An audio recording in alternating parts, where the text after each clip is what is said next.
They say every story begins with a choice, but that's a lie. Some stories begin with a warning, and yours starts right now in the moment you decide not to look away. Because if you keep listening, you're going to hear something most people spend their entire lives being protected from. A truth buried so deep beneath family memory and power that even speaking it aloud feels like stirring something ancient awake. So before we go any further, understand this. Once you know what I'm about to tell you, you won't be the same man you were 8 seconds ago. The morning my flight was canceled wasn't the beginning of anything. It was simply the first crack in a wall that had been rotting for decades. When the airport agent looked up at me with that tight, uneasy half-apology, I felt something slipping. Not panic, not anger, but recognition. Like a door I'd kept locked my whole life had been opened from the other side. And when I checked my phone and saw the message from my mother, "Have fun, loser," the crack widened. Loser, the crack widened. Not because of the insult, but because it confirmed a pattern I had spent years trying to outrun. Most men think betrayal arrives with fire and screaming, but the worst kind arrives quietly as a cancellation. A refund you didn't request, an insult sent without hesitation. Family chooses the moment you're most alone, and then pushes. But here's what they never expect. Sometimes that push doesn't break you. It wakes you. People forget airports weren't built to be gateways. The first ones were designed like temples, liminal spaces, places where humans accidentally felt too close to something bigger, older, watching from the corner of their awareness. Maybe that's why the truth hit so hard that morning, because places like that amplify whatever you've tried to bury. I walked out into the cold Denver air with one realization pulsing in my ribs. My family didn't hurt me by accident. They did it because they believed I was powerless. They believed the version of me they created. The obedient son, the quiet brother, air without. The one who never fought back. What they didn't know, what they couldn't know, was that they had spent years sharpening the very man they wanted to break. And the moment I stepped out of that terminal, the world shifted. Because they had forgotten one simple rule: a man stops being controllable the moment he finally sees what was controlling him. Most men spend their whole lives trapped inside a story someone else wrote for them. A family narrative, a role assigned at birth, a script so old they mistake it for identity. But the moment I stepped out of that airport, something inside me finally snapped free. Not violently, not with rage, but with a clarity that felt almost ancient. Like the first inhale after being underwater too long, the cold air hit my face, and for a second I felt like I was standing in two timelines at once. The man I used to be, and the man watching him finally wake up. That's when the second text came through. Short, sharp, designed to humiliate. Take a bus like you should. My mother always used humiliation like a weapon. She thought it made her powerful. But the truth she never understood is that humiliation only works on men who haven't met themselves yet. I looked at her message and didn't feel small.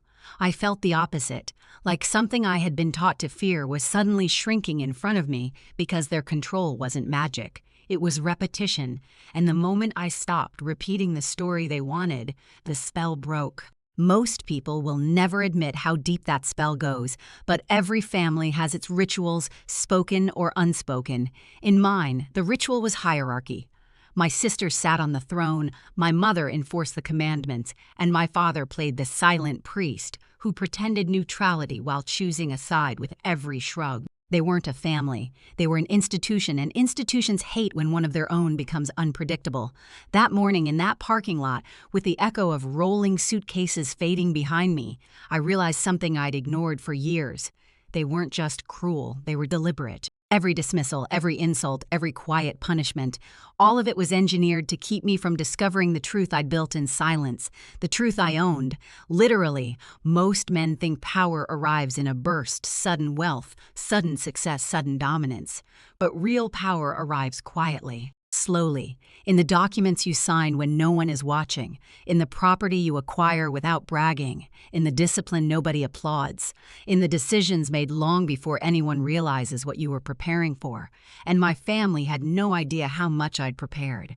They thought I was walking home in defeat. They didn't know I was walking toward the moment everything changed. Harvey's car was warm, quiet, and smelled faintly of pine, one of those scents that pulls you back into yourself. I didn't know it then, but that short ride would become the bridge between the man I had been and the man about to emerge. He kept glancing over, not the invasive kind of curiosity, but the kind older men have when they can sense a younger one standing at the edge of something life-altering.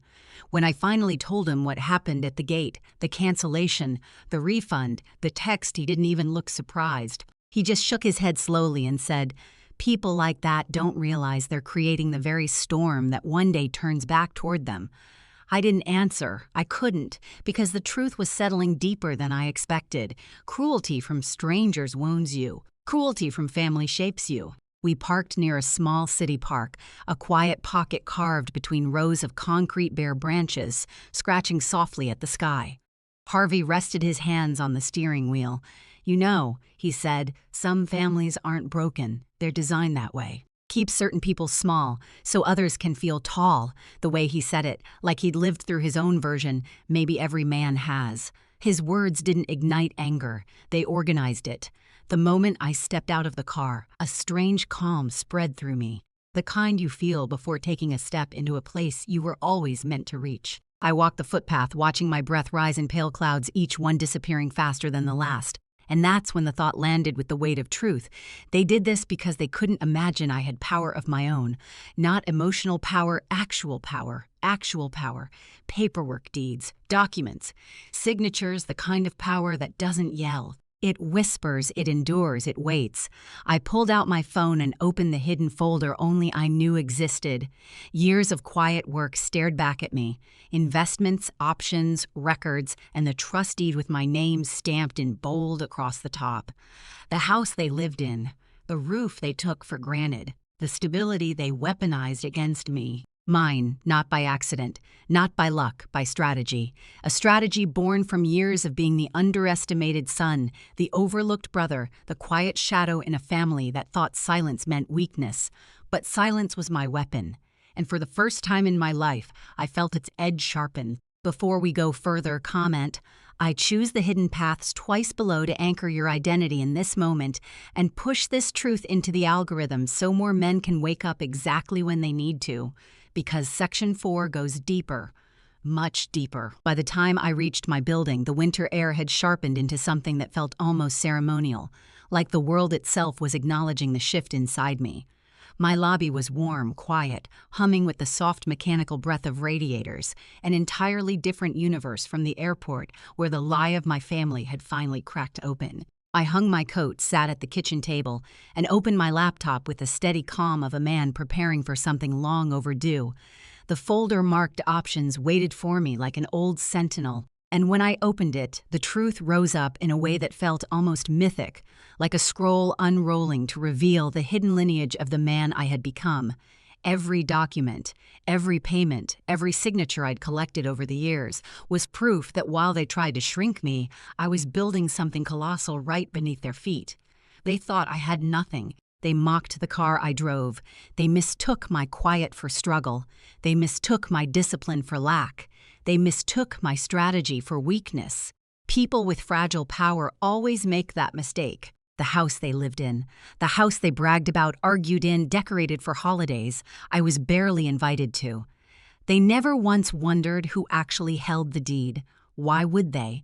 In their eyes, I was the son who was supposed to stay small, the brother meant to orbit the golden child, the man meant to serve as a reminder of what happens when you don't become the favorite. But there is an ancient truth hidden in every era of dark history. The ones who are ignored the longest often become the ones who hold everything together, until they decide not to. I scrolled through the documents slowly, letting the weight of each line settle in my bones, and instead of anger, I felt precision. Cold, focused, powerful. My family had built an entire identity around the illusion that I needed them, but the texts at the airport revealed the truth. They didn't just enjoy humiliating me. They depended on it. They needed me small to justify their own self-appointed superiority. But the moment a man sees the structure of the cage, he stops being confined by it. I opened another file audio. Their voices filled my kitchen, plotting, laughing, dismissing me like I was a chore. They had no idea the door they had slammed behind me had become the doorway to their reckoning, and I was done walking away. The first time I played the recordings, I expected rage-hot, messy, explosive. But what came over me was colder, older, something that felt like it had been waiting for this moment longer than I'd been alive. Their voices spilled from the speakers with the casual cruelty of people who believed themselves untouchable. My mother's laughter, my father's agreement, my sister's quiet, satisfied hum. They weren't just mocking me. They were orchestrating me, planning the cancellation, planning the humiliation, planning a punishment for daring to step outside the role they carved for me. And as their voices echoed through my kitchen, something inside me aligned perfectly, like gears sliding into place in a machine built centuries before I was born. There's a point in every man's life where he stops reacting and starts observing.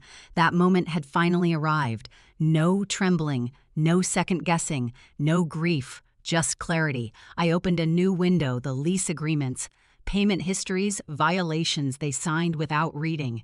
The power they assumed they held over me had blinded them to the power I held over them. They were so certain I lived in their shadow that they never looked behind them to see the tower I'd been building in silence. That's the dark humor of human psychology. The people who treat you like you're nothing rarely imagine you're creating something. They don't check your foundation because they believe you have none. They don't watch your moves because they don't believe you can make any. They don't guard their throne because they don't believe you can reach it. But the quiet man is the one who builds.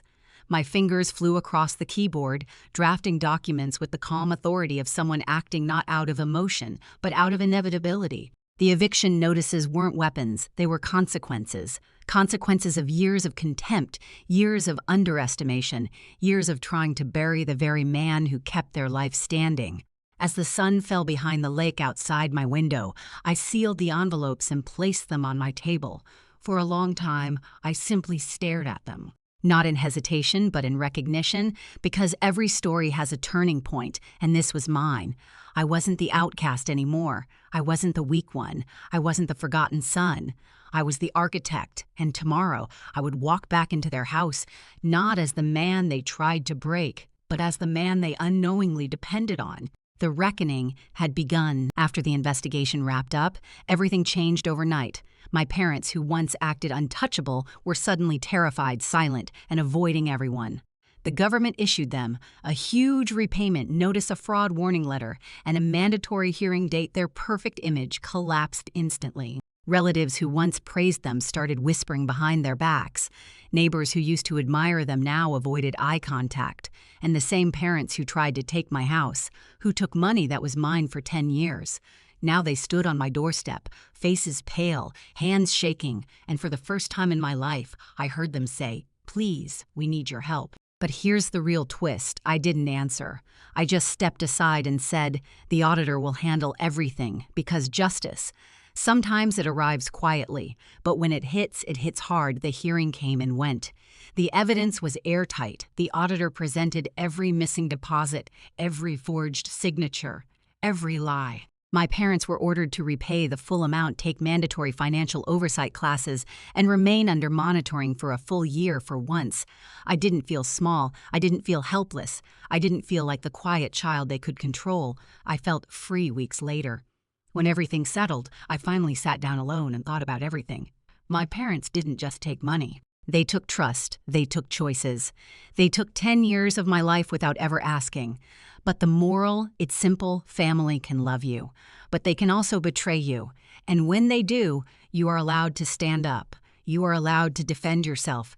You are allowed to defend yourself. You are allowed to choose peace over loyalty. Because blood isn't an excuse. Respect is earned, trust is built, and once broken, it rarely returns the same. In the end, I didn't get revenge. I didn't scream. I didn't fight. I just told the truth, and the truth handled everything for me. And that's the moment I realized, sometimes the best revenge is letting karma do its job.